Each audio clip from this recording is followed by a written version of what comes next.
নমস্কার। আমি এক ধরনের মিষ্টি বানাবো, মিষ্টি বলতে লাড্ডুর মতোই বানাবো, দেখি হয় কি না। আমি কাজু অল্প একটু স্লাইড ঘিয়ে, দেখুন হাতে সেরকম কিছু লাগছে না, অল্প একটু স্লাইড ঘিয়ে কাজু আর আমন্ড ভেজে রেখেছি। এখানে আমি শুকনো নারকেল, যেটা গড়ি বলে বা খোপড়া বলে, সেটাকেও একটুখানি আমি শুকনো কড়াইয়ে করে নিয়েছি। আর এখানে আছে কুমড়ো বীজ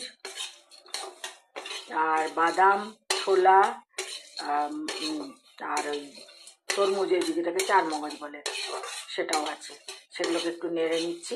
এবার এগুলোকে সবগুলোকে আমি গুঁড়ো করে তারপরে গুড়ের মধ্যে, গুড় পাক দিয়ে গুড়ের মধ্যে আমি মেশাবো।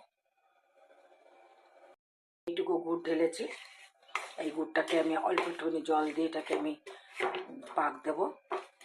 ততক্ষণে এগুলো একটু ঠান্ডা হয়ে গেলে আমি এগুলোকে গুঁড়ো করে নিচ্ছি। সবগুলো গুঁড়ো করে রেখে দিয়েছি। নারকেলটাও গুঁড়ো করে নিয়েছি। এখানে আমার গুড়ে পাক হচ্ছে, আর একটু পাক হবে, এখনও পাক হয়নি। আমি এটার মধ্যে ঢেলে দেখছি যে পাক হয়নি এখনো। তো আমি আর একটু পাক হোক, তারপরে আমি এটা মেশাবো, এটার মধ্যে মিশিয়ে দেবো। এটা পাক হয়ে গেছে, এই দেখুন আমি ফেলছি, দেখুন দেখুন এই দেখুন। এর বেশি পাক দিলে গুড়টা আবারও বেশি শক্ত হয়ে যাবে। আমি গুড়টা বন্ধ করে দিলাম।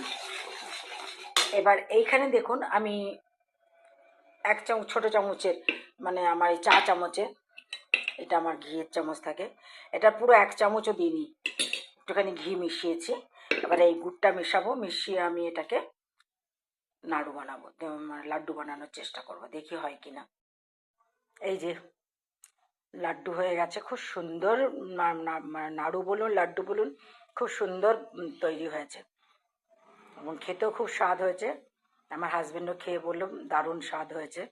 তো আমি সমস্ত দেখিয়ে দিয়েছি কিভাবে কি করতে হবে।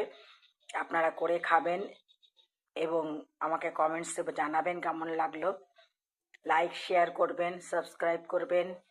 আমার চ্যানেলটাকে সাবস্ক্রাইব করলে এরকম ধরনের অনেক রান্নার রেসিপি আপনারা খুব তাড়াতাড়ি পেয়ে যাবেন। আসি তাহলে, নমস্কার।